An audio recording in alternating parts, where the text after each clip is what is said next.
Hello YT family, very good morning. ఈరోజు మీరు చూడబోతున్న vlog వచ్చేసరికి మా తిరుమల ప్రయాణం. వీడియోని ఎండ్ వరకు చూడండి. ఎవరైనా సరే తిరుమల ప్రయాణం చేస్తున్నట్టయితే ఖచ్చితంగా ఈ వ్లాగ్ హెల్ప్ అవుతుంది. ఎందుకనంటే మా ప్రయాణం చాలా ట్విస్ట్ అండ్ టర్న్స్తో అయితే జరిగిందనమాట. కేవలం అంటే ట్రైన్ టికెట్స్ మాత్రం బుక్ చేసుకున్నాము. రూమ్కి అవైలబిలిటీ ఉందో లేదో తెలియదు, అండ్ దర్శనం టికెట్స్ చేతిలో లేవు. ఇవన్నీ లేకుండా కేవలం దేవుడి పైన భారం వేసి మా ప్రయాణాన్ని అయితే స్టార్ట్ చేయబోతున్నాము. ఎలా జరిగిందన్నది ఈ వ్లాగ్లో చూసేయండి. లక్కీ సార్, లక్కీ ఈ కంఫర్ట్ 4 రోజులు ఉండదు. నో ఏసీ ఎలా ఉంటుందో తెలియదు. అక్కడ బయట చాలా భయంకరంగా ఉంది. క్యారియర్ ఉంది కదా, క్యారియర్ బయట పెట్టే. ఇది ఒకటి సరిపోతుందా? ఇంకా ఒకటే పెడుతున్నాను బయటికి. కాయిన్స్ మరి ఎక్కువ పెట్టావు నువ్వు? నేను కాయిన్స్ ఏం పెట్టలేదు. అసలు పెట్టలేదా? మా అన్నయ్య చెయ్యి తీసుకొస్తాడు. ఈ కార్లు ఏమైనా ఉన్నాయి ఆడుకున్నకి? నా హ్యాండ్ బ్యాగ్ లో తీసుకున్నా. ఇది ఇది ఇది ఇది కూడా, ఈ కారు కూడా.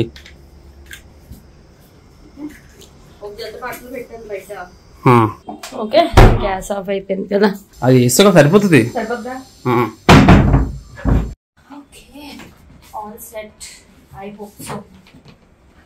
ఏం లేదు, ఏదో ఒకటి మర్చిపోకుండా వెళ్ళము. బ్రష్లు పెట్టాను.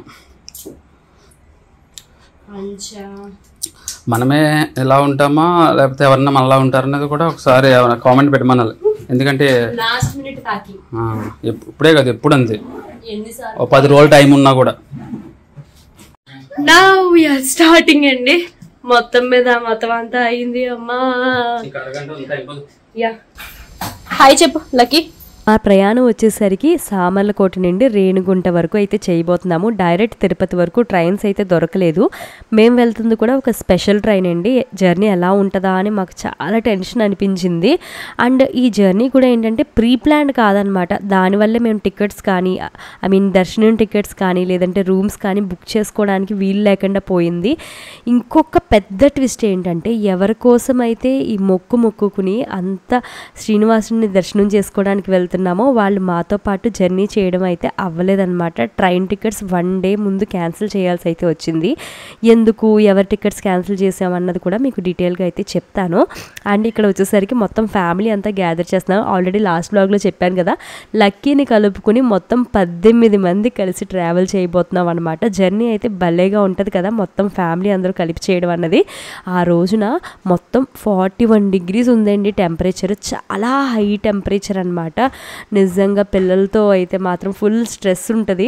కాకపోతే ఏంటంటే మొత్తం ఫ్యామిలీ ఉండడం వల్ల అలా మేనేజ్ అయిపోయిందని చెప్పాలి.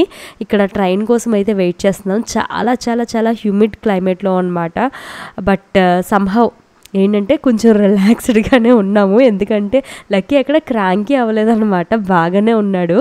ఇక్కడ చూస్తున్నారు కదా ఎలా ఆడుతున్నాడో. ఓకే, మొత్తం ట్రైన్ అయితే వస్తుంది. 1/2 hour డిలేలో అయితే వస్తుంది అనమాట. సో మేము ఇచ్చిన ప్లేస్ లోనే భోగిలు వచ్చి ఆగిపోతున్నాయి. మొత్తం మీద అరగంట డిలేలో ట్రైన్ అయితే రానే వచ్చిందండి. ఇంకా మేము వచ్చేసరికి ప్రిపరేషన్ అంటే నేను పెద్దగా చేసింది అయితే ఏం లేదు. లక్కీ కోసం రసం అదొకటైతే పెట్టుకున్నాను అంతే. మిగతా ఫుడ్ ప్రిపరేషన్ అంతా కూడా ఏంటంటే మా ఆడబడుచు, మా తోటికోడళ్ళు వాళ్ళైతే ప్రిపేర్ చేసి తీసుకొచ్చారనమాట. లక్కీతో నాకు వంట అంతగా అవ్వదు అనేసి. అండ్ ఇక్కడ వచ్చేసరికి ఎండకి మొహాలన్నీ కూడా వాడిపోయినాయి అన్నమాట. వెజిటబుల్ బిర్యానీ,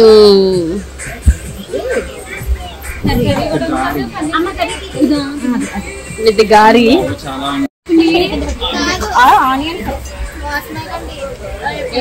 ఏం కర్రీ, పన్నీర్.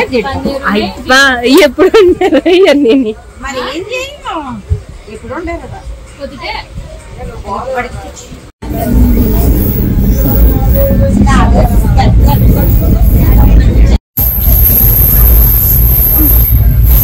సరిపోద్దానికి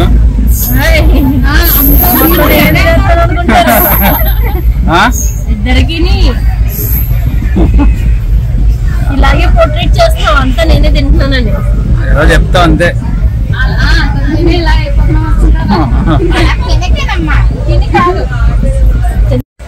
ఎలా ఉంది? వేడిగా ఉందా? బయట వేడిగా ఉంది, బిర్యానీ వేడిగా ఉందా? బయట కూడా వేడిగా ఉందా?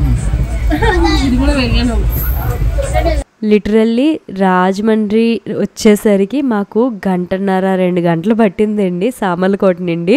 ట్రైన్ ఆగుతా వచ్చిందనమాట. మా లంచ్ అయ్యేసరికి ఇలా రాజమండ్రి బ్రిడ్జ్ అయితే క్రాస్ చేస్తున్నాం అనమాట. ఇక్కడ మాత్రం చాలా చల్లగా అనిపించింది, మంచి గాలి అయితే వేసింది. ఇంకేంటంటే నైట్ అంతా కూడా నిద్రలేదు, ఆ ప్రిపరేషన్స్ హడావిడిలో ఉండిపోవడం వల్ల. ఇంకా కొద్దిగా రెస్ట్ తీసుకుని ఈవినింగ్ స్నాక్స్ అయితే ఎంజాయ్ చేస్తున్నాము. 5 రూపాయలు ఇక్కడ 10 రూపాయలు నేను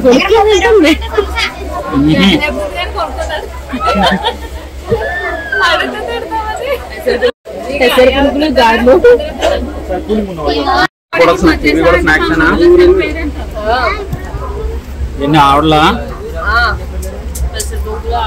ఇదేమో స్వీటా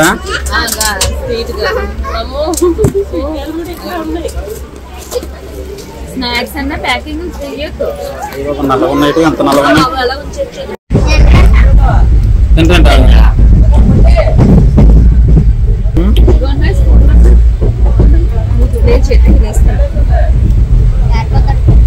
జర్నీలో ఇలా హౌసీ ఆడడం చాలా బాగుంటుంది కదా. లాస్ట్ టైం మేము సూరత్ నుండి వస్తున్నప్పుడు ఒక ఫ్యామిలీ మెంబర్స్ ఇలాగే ఆడుతూ ఉండడం చూసి మాకు చాలా అనిపించింది. మొత్తం మీద ఎంతమంది ఉన్నప్పుడు ఖచ్చితంగా ఆడాలని అనిపిస్తుంది. వేరే వాళ్ళ దగ్గర బుక్ ఉంటే మేము ఆ పేపర్స్ కొని మరీ ఆడడం అయితే స్టార్ట్ చేసామన్నమాట. ఎప్పుడు డబ్బులకైతే ఆడలేదండి, ఎప్పుడు డబ్బులకే కాదు, అసలు హౌసీ ఇలా ఫ్యామిలీ మెంబర్స్ అందరూ కలిపి ఆడింది లేదు.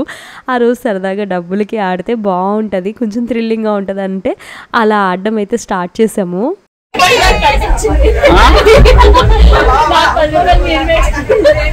ఎంత దానికి ఎంత వస్తుంది,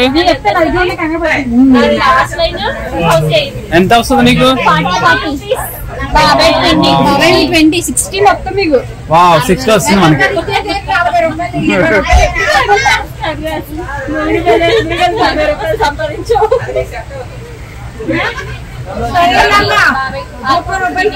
అయిపోయినట్టే నీకు మొత్తం అంతా ఆట. అలా ఆడుతూ ఈవినింగ్ కాస్త తెలియకుండానే నైట్ అయితే అయిపోయింది. ఇంకా నైట్ డిన్నర్ కూడా కంప్లీట్ చేసుకున్నాం. ఇంతకీ తిరుమల మొక్కు వచ్చేసరికి మా చిన్న ఆడబడుచు కొడుకు వచ్చేసరికి 10th 90%తో అయితే పాస్ అవుట్ అయ్యాడనమాట. సో దానికోసం అయితే వెళ్తున్నాం. కానీ లాస్ట్ మినిట్లో వాళ్ళ టికెట్ ఎందుకు క్యాన్సిల్ చేయాల్సి వచ్చిందంటే పాలిటెక్నిక్ కౌన్సిలింగ్ వచ్చేసరికి సేమ్ డే అయితే పడిందనమాట. సో అందుకని 2 టికెట్స్ క్యాన్సిల్ చేసాం. వాళ్ళు వచ్చేసరికి వెనక శేషాద్రిలో అయితే ట్రావెల్ చేయబోతున్నారు. ఇంక మేము వచ్చేసరికి రేణిగుంట స్టేషన్కి అయితే రీచ్ అయిపోయామన్నమాట. ఇంతకీ మా ప్లానింగ్ ఏంటి అంటే మా చేతిలో టికెట్స్ అయితే లేవు, కాకపోతే మనకి తిరుమలలో స్లాటెడ్ టికెట్స్ అయితే ఇస్తున్నారండి, స్లాటెడ్ ఫ్రీ దర్శనం టికెట్స్. ఇవి వచ్చేసరికి శ్రీనివాసం కాంప్లెక్స్లో అండ్ అలాగే వైకుంఠం కాంప్లెక్స్లో అండ్ నడిచి వెళ్ళే వారికి ఈ టికెట్స్ అయితే ఇస్తూ ఉన్నారనమాట. సో అందుకనే అక్కడ టికెట్స్ ట్రై చేయొచ్చు అన్నట్టు అయితే వచ్చాము. ఐఎమ్ నాట్ ష్యూర్ ఆ టికెట్స్ వస్తాయో రావో, మాకైతే అసలు కొంచెం కూడా ఐడియా లేదండి. ఈ జనం అంతా కూడా ఆ క్యూ కాంప్లెక్స్లో నించోవడానికి పరుగులు తీస్తున్నారు అనమాట. ఇంకా బ్యాక్ సైడ్ చాలా మందిని పోలీసులు అయితే ఆపేశారు. ఇక్కడ ఈ జనం ఫ్లోతో మాకైతే ఫుల్ ప్యానిక్ అయిపోయామన్నమాట. అసలు ఏం జరుగుతుందో ఒక నిమిషం అయితే అస్సలు అర్థం కాలేదు. ఇంతమంది ఇంత క్రౌడ్లో మనకి నిజంగా టికెట్స్ వస్తాయా రాదా అన్న కన్ఫ్యూజన్లోనే ఉండిపోయాము. అండ్ మరో పక్కన లక్కీ వచ్చేసరికి అసలు ఫుడ్ అనేది ట్రావెల్లో చిన్నపిల్లలు సరిగ్గానే తినరు, అందులో వీడు అస్సలు తినడు, అలానే ఉండిపోయాడు అనమాట. తీరా మొత్తం క్యూ లైన్ లోపల వరకు వెళ్ళిపోయిన తర్వాత లక్కీ ఫుడ్ అంతా కూడా నేను పాలు ఇవన్నీ వేరే బ్యాగ్లో ప్యాక్ చేసాము. ఆ బ్యాగ్ మిస్ అయిపోయిందనమాట. అక్కడికి వెళ్ళి సెటిల్ డౌన్ అయ్యి పాలు పడదాము అని వెతుక్కుంటే కానీ మాకు తెలియలేదు బ్యాగ్ మిస్ అయ్యిందని. లిటరల్లీ నా కళ్ళలో నీళ్లు తిరిగినాయి అని చెప్పాలి. వాడేమో ఆకలికేమో ఏడుస్తున్నాడు, నా చేతిలో టోటల్గా హెల్ప్లెస్ అయిపోయాను అనమాట. మాకు ఆ బ్యారిగేడ్స్ పక్క నుండి వెళ్ళే వాళ్ళని దారిలో ఆపి మరి బ్యాగ్ అటువైపు మేము వదిలేసాము, మాట్లాడేసి ఒకసారి వెళ్ళి చెక్ చేయండి అంటే లోపల నుండి బయటికి రావడానికి అయితే వే లేదు, ఎందుకంటే అవన్నీ క్లోజ్ చేసేసారు. నిజంగా అడిగాము కానీ ఏది వర్కౌట్ కాలేదు. ఇంక మా చేతిలో ఉన్న వాటర్ బిస్కెట్స్ అవి పెట్టి మేనేజ్ చేసామన్నమాట. ఇన్ని కష్టాలు పడి శ్రీనివాసుని దర్శనం చేసుకోవడానికి అయితే వెళ్తున్నాం. ఇప్పుడు టైం వచ్చేసరికి 1:55 అవుతుంది. ఇది పరిస్థితి, క్యూ లైన్లో కూర్చుండిపోయామన్నమాట. యాక్చువల్లీ లోపల కంపార్ట్మెంట్స్ ఉన్నాయి, కంపార్ట్మెంట్స్లో మళ్ళీ లైన్లోకి తీసుకొచ్చారు. లైన్లోకి తీసుకొచ్చి ఇలా కూర్చోబెట్టి మమ్మల్ని వదిలేసారు అనమాట. ఎప్పుడు స్లాటెడ్ టికెట్స్ ఇస్తారో తెలీదు, ఇచ్చిన తర్వాత అప్పుడు అవ్వాలన్నమాట. పరిస్థితి అయితే మాత్రం చాలా దారుణం. ఎస్పెషల్లీ చిన్నపిల్లలు ఉన్నప్పటికీ తొందరగా చూసేసారు. లక్కీ అయితే 2 అవుతుంది టైం, ఇంకా పడుకోలేదు. ఇంతకీ లోపల ఉన్న క్యూ లైన్తోనే మాకు టికెట్స్ వచ్చేస్తాయేమో అని అనుకున్నాం, కానీ బయట చూస్తే ఇంకా చాలా లాంగ్ లైన్ ఉందండి. ఇంతకీ స్లాటెడ్ దర్శనం టికెట్స్ వచ్చినాయా లేవా అండ్ మా బ్యాగ్ పరిస్థితి ఏంటి అన్నది మీకు నెక్స్ట్ వ్లాగ్లో అయితే క్లియర్గా అయితే చెప్తాను. అండ్ ఈ వ్లాగ్ నచ్చితే మాత్రం వీడియోని లైక్ చేయడం మర్చిపోద్దు. అండ్ నెక్స్ట్ మళ్ళీ ఇంకొక మంచి వ్లాగ్తో అయితే కలుసుకుందాం.